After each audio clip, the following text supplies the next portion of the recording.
Sorry.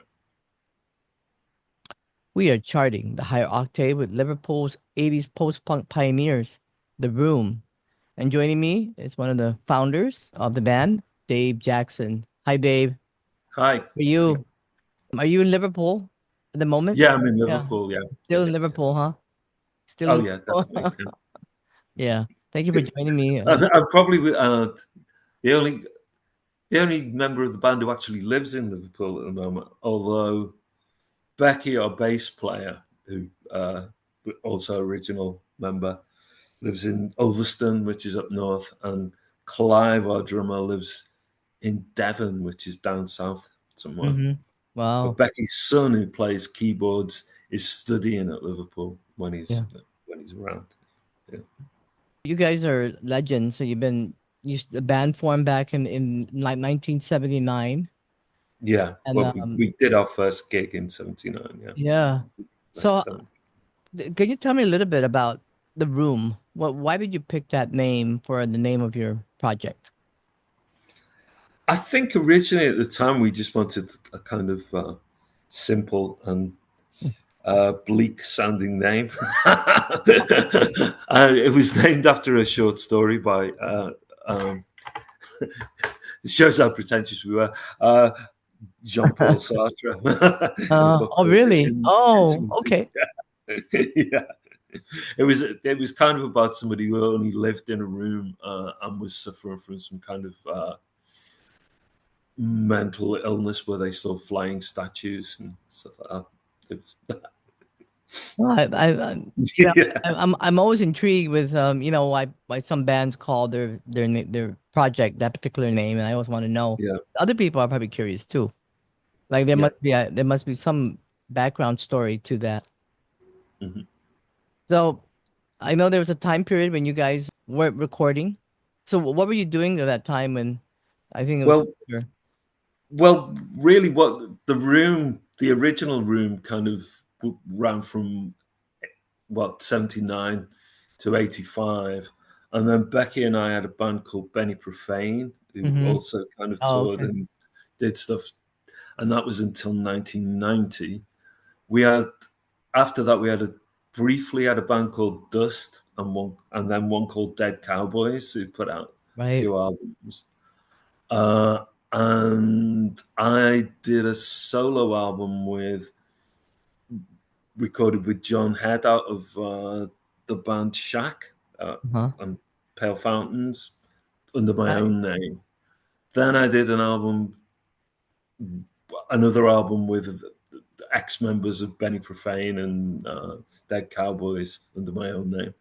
And then I did two albums as The Room in the Wood with a guy called Paul Cavanagh, who was in the kind of second incarnation of The Room back in Oh, the okay. Yeah. So you 80s. were doing other projects at the time too. Yeah. And then back in 2019, I suppose, it was after COVID. Uh, Paul decided that he didn't want to write songs anymore. And a guitarist got in touch with me to do a guest vocal with his band Decibel. And then he asked me what I was up to, and he started sending me ideas for songs. And we rehearsed the songs up, and then I got in touch with Becky to see if she wanted to play bass. Uh, she joined, and when we were thinking about a name, we thought, well, I'd been told by somebody when we put out the Room in the Wood album that they'd prefer us to be called the Room, kind of thing, Yeah. because Oh, of the legacy thing. So yeah. we just decided that we'd use the name The Room, and then Clive, eventually, who was our original drummer, rejoined. He got in touch, and our original guitarist Robin Odlum had died in the meantime. Clive joined us, and we got in Becky's son on keyboards. I'm going to wander into the back room Okay. while I talk about this. And so that so we kind of recorded our first album. Kind of, what was it? 20. it came out in 2022, Oh, the and then we Restless did Fate. Restless Fate, yeah. And in the meantime, I'd actually been contacted by someone in the Philippines who'd asked me to go over and play with a Filipino backing band playing songs by the room. Yeah, So I mean, did you know that in the Philippines they love the music of the post-punk period? Yeah, I, yeah, they yeah, exactly. Well, it seemed to be that thing, yeah. So I went over and performed with a Filipino band called Luna, who Oh, really? In the Philippines? in the Philippines, yeah, Oh, wow. um, at a at a Japanese casino Oh, in so you Manila. went there. Wow. Yeah, I went there and played with. There was a guy from a band called H2O, Ian Donaldson, and two guys from a band called When in Rome. And then there Oh, was a yeah. bunch of Filipino bands, and this band actually learnt all these songs that I hadn't sung since the 80s, Yeah. and we did that. So with the new version of the room, we decided to integrate some of the old stuff, like Things We've Learned to Walk, That Ought to Crawl, and New Dreams for Old, into the set. And we may well do a few more, but we're Yeah, there's mainly actually concentrating. yeah, Yeah, there's actually a new version of New Dreams, right? For the old. yeah. Yeah. And Well, the version that I put out, it was actually an earlier version of New Dreams for Old that we did oh, it's with previously unreleased. previously unreleased. We recorded it with a guy called Howard Gray before we did the John Porter version, kind of thing. Yeah. And so I just decided we would stick it out. Yeah. See what, So you and Becky founded the Mhm. band. Was Yeah, yeah. yeah, okay. So how did you collaborate it with her? Well, how did that begin? I think we met in about 1977, and Uh-huh. she was learning to play the bass, and we had a band uh, that involved. Our very first band was called 051, which was at the time was the Liverpool area code, and it was Becky, her sister, on saxophone, our friend Philippa, who she was at school with, on rhythm guitar, Mm. and me, and then we got a drummer in and a guitarist, another guitarist eventually, and we played our second gig at Eric's, kind of, which was So Liverpool. the original members of the Yeah. band in the very early days, who would that be? I know you, Becky, and Oh, is this for the room? the Yeah. room, yeah. Yeah, yeah. Well, basically, after the 051 split up, we advertised for a guitarist, and this Robin Odlum joined the band, and then Clive Thomas, who is now rejoined us, joined shortly afterwards. He just left the South African Merchant Navy when he joined, and No. Robin had just returned from Belize, where he'd been doing weird stuff over there. Yeah, You guys got the attention of John Peel back then. yeah, we did. I think with the room we did about 4 John Peel sessions, and we played in America. We we did a tour of the west coast of America in 80 81. Yeah, Oh. So how because did that happen? How did you get I mean, did he reach out to you? well, we recorded our very first album was only on cassette, Mhm. Bitter Reaction, and we sent it to John Peel. And I got a phone call off John Peel, and he said, "Did I mind if he played 4 tracks off it as a session?" And Mm. but also promised that he would um, get us in for a live session at a Oh. later date. And he advertised our cassette album, and people sent us money through the post, but we had to record it in real time off a reel-to-reel tape because we hadn't come across tape copying services at the time. So we had to take turns of going around to Robin's flat and sitting while we with the tape recorder. Yeah. I wonder how we can get a copy of that recording of John Peel. Is that still available somewhere?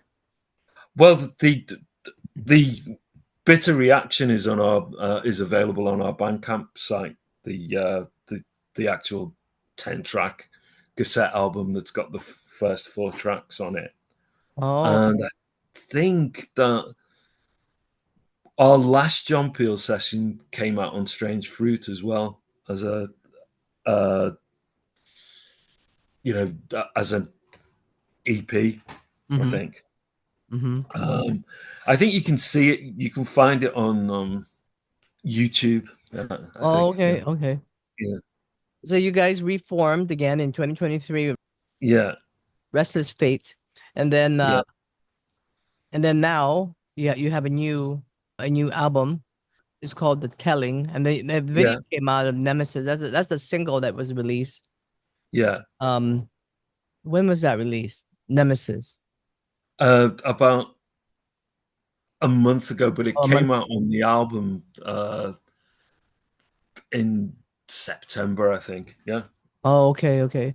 But the It album. was, but we brought it out as a single about a month or so ago. Oh, Yeah. okay. And then the video's out now of that, right? The And video. the video, yeah, Yeah, yeah, exactly, yeah, yeah, yeah. yeah. Which So which it's very was interesting. You sent know, out. I wanted to talk about this album because it's very I love storytelling, and I know Yeah, you're into folklore. yeah, yeah. So what was the inspiration behind the telling? This is the album that's out now. Uh, yeah. I mean, I work. I teach creative writing at John Moores University, Oh, in Liverpool. yeah, beautiful. One of the things that I've been doing is writing screenplays. I wrote a novel and we turned it into a low budget kind of feature film, which is kind of a dark fantasy thing called Violet City, which is on YouTube. You can look it up. Uh, and I think it's available on Apple. Uh, but so I'd always wanted to do so. Quite often, you develop ideas for a film or something like that, and it doesn't get made. And what I wanted to do was use a story idea that I had for a treatment for a kind of folk horror feature film and break it up into songs. And so that I we'd at least have something that we could show for it rather than me just writing the script, sending it off and it not getting made, if you know what I mean. So Mm-hmm.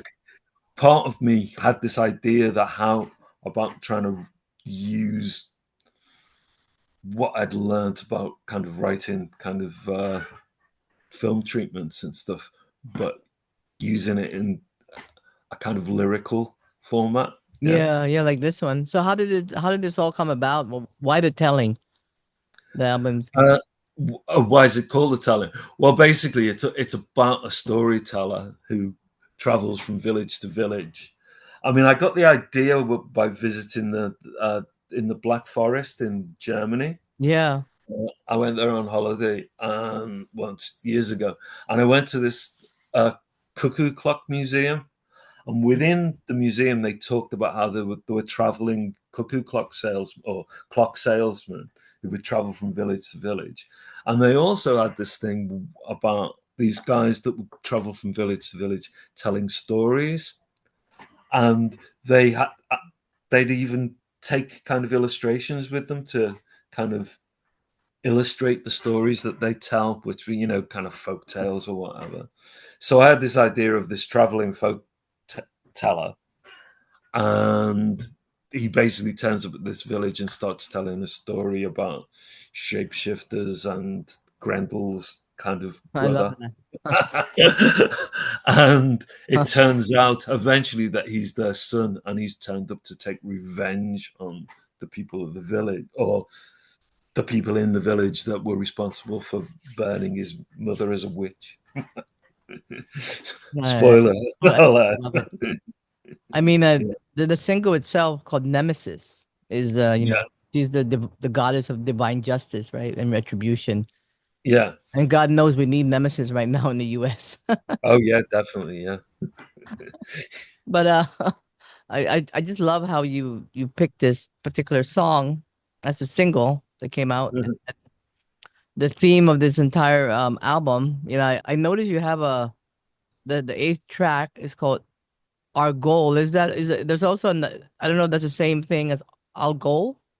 I don't know if you've ever heard of it in I um think I pinched the name from uh, Argyle from a Wyndham Lewis thing called Enemy of the Stars, and there's a character in it called Argyle. right. Yeah, so I guess that's another spelling of it, but Our Goal is a fixed star in astrology. Oh, really? Yeah. Yeah, it's a Okay. demon star. It's Yeah. associated with uh decapitation and things like that. Oh, really? Oh, well, that actually works because Argyle does decapitate people every now In and again. Taurus. Yeah. Oh, so it's pretty much flows with the time with the storyline here, right? Yeah. Yeah. Yeah. Oh, Oh, good. interesting.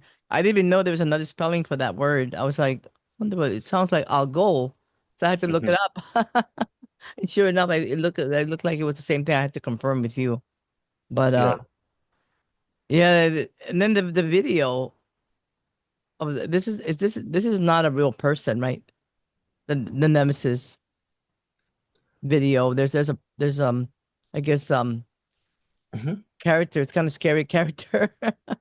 Yeah. Yeah. No, it's not a real person. Something I made I thought it's up. a good. It's good makeup and everything. It really Yeah. it's chilling. Yeah. So you were telling me that you were working in a university. Um, Yeah. yeah, you work in literature In creative writing, or creative we've writing. got a creative writing department. So I teach screenwriting and science fiction, fantasy, and horror writing, and myth as well. I teach a module called Story Origins, which is about So have you uh, told your students about your work, your musical? a little bit, yeah. What do they think?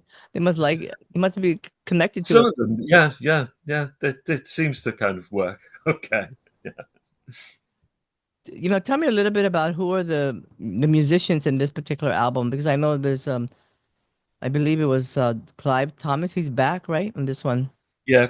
Yeah. Well, Clive Thomas turned up. I mean, when we did the first album with a different drummer, who we, and I hadn't seen Clive since about 1985, and he turned up to our gig in Liverpool, which was the album launch for Restless Fate with his wife, and Oh. offered to be our drummer. And the guy that we was playing drums with us, he was just temporary. We just pay him every time we had a gig or whatever, and so uh, Clive rejoined the band, kind of thing, on the back of that. Yeah. Uh-huh. Who are the other members now currently? Becky's son Ethan plays keyboards, and Oh. he's currently studying in Liverpool at the same university that I teach at. But Oh. he's doing museum studies. He wants to be a kind of archivist. And then Becky played the clarinet in this one too, right? I want Yeah, yeah, yeah. and which Well, our dad used to play jazz clarinet as oh, well okay. as being a So scientist, stuff like that. Yeah. which track has the clarinet? There's only a bit of it. I think it's on Nemesis Hmm. in that little break, and I I think think I there's a hear it. little yeah, there's I a think I little can hear it. tiny Yeah. bit of it at the end of Lovers One, I think. Yeah, yeah. And then the keyboardist, there's a keyboardist as well. That's Ethan. Oh, that's Ethan. Oh, Becky's son. Yeah, oh, because he he plays. plays kind of moog and kind of organ on stuff. Yeah, Well, so this album was produced by you and Steve Powell. yeah, Okay. yeah, Yeah. yeah, yeah. Steve Powell's worked with people like Shaq and Michael Hedden, the Red Elastic Band. I think he plays with him sometimes, and he's got his own band called The Wood, uh, Right, right. who I think Sean has done some promo for and that. So I know back in the day you guys toured. You came Yeah, to the U.S. as well. Which yeah. state you guys toured? It was we were kind of based in San Francisco because Becky's parents had emigrated Oh, really? to. Uh, I think they were living in Palo Alto at the time, and so Oh, was and her sister Helen had moved over to America as well, and she was working with doing some stuff for Damage magazine, which was based in San Francisco, and they organized a tour for us.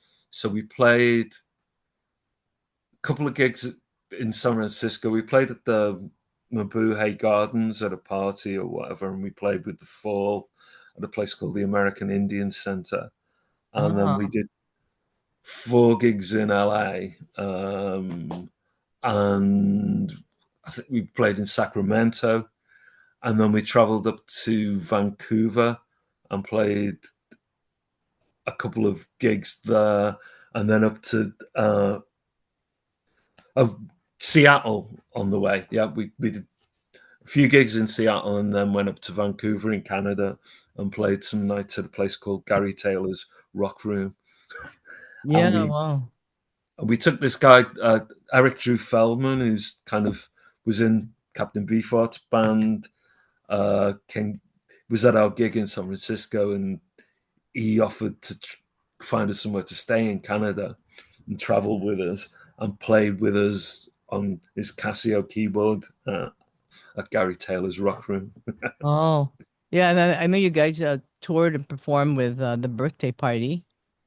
Oh yeah, we did. Yeah, we played with the birthday party in the fall at the Hammersmith Palais. Yeah, Oh, and the Fall, Bauhaus, Southern Death Cult, and Violet Femmes, and all these bands yeah, of John Fox. That's amazing. yeah, Wow. And so this album was is released via 9 by 9. Is that right? yeah. 9 by Records. Can you tell me a little bit about that record label? A little bit It's about. based in Liverpool. There's a record shop called 81 Renshaw that the guy who runs 9 by 9 or used to own. So he had a record shop and then decided to set up a label. And he's got bands like uh, ooh, Section 25 have just put out an album on 9 by 9. Mm.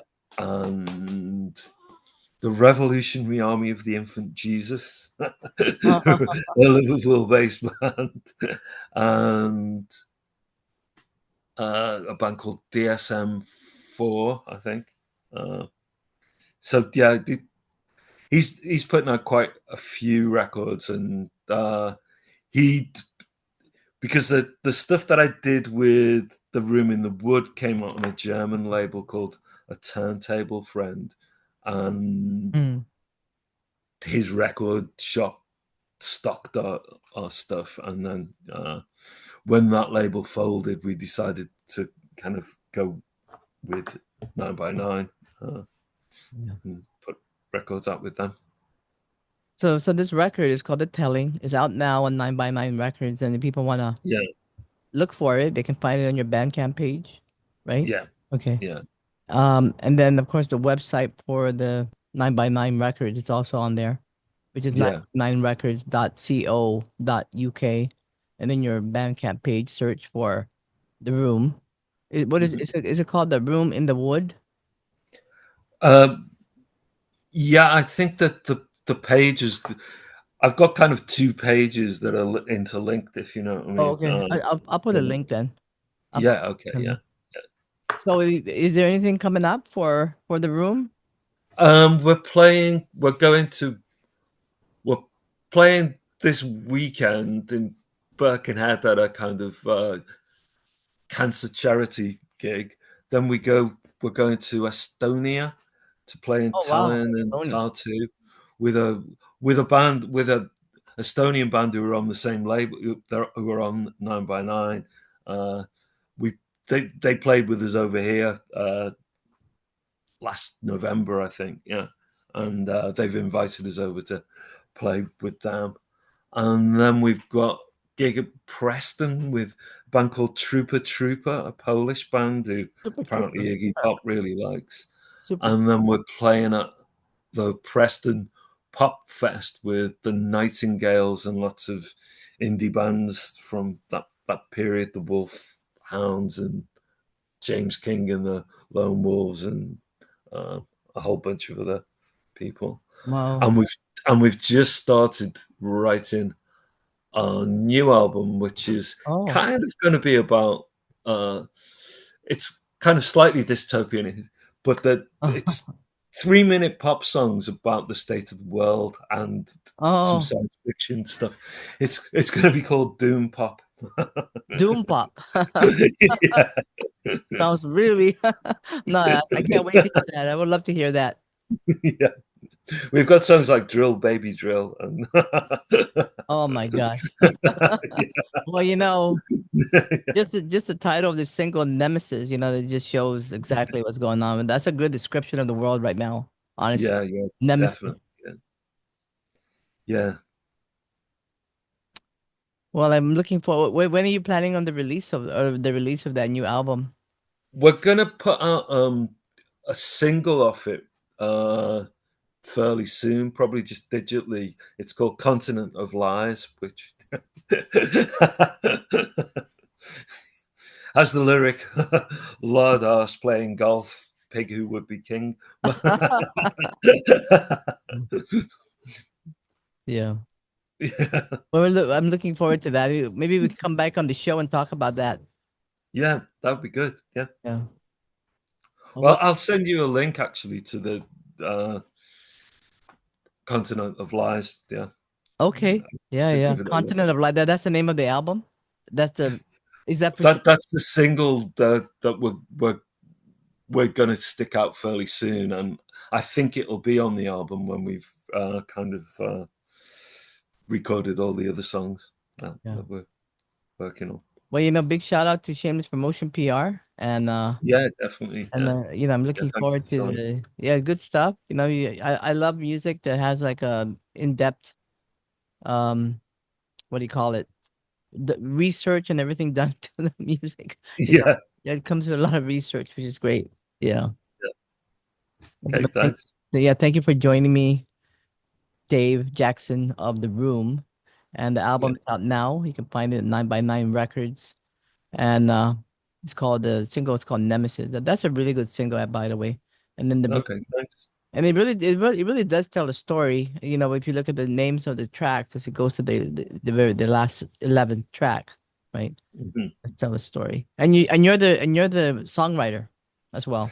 Yeah. Yeah. Well, I write the lyrics, and we The lyricist, yeah. basically work together. Kind of, quite often the guitarist will come up with kind of riffs, and then we all Uh, contribute our own bits to it, kind of thing, and knock it into shape in that manner. So they're kind of group collaborations. Yeah. yeah. Well, thank you for joining me again, and I really appreciate you telling me a little bit of background on this. Okay. Thank you.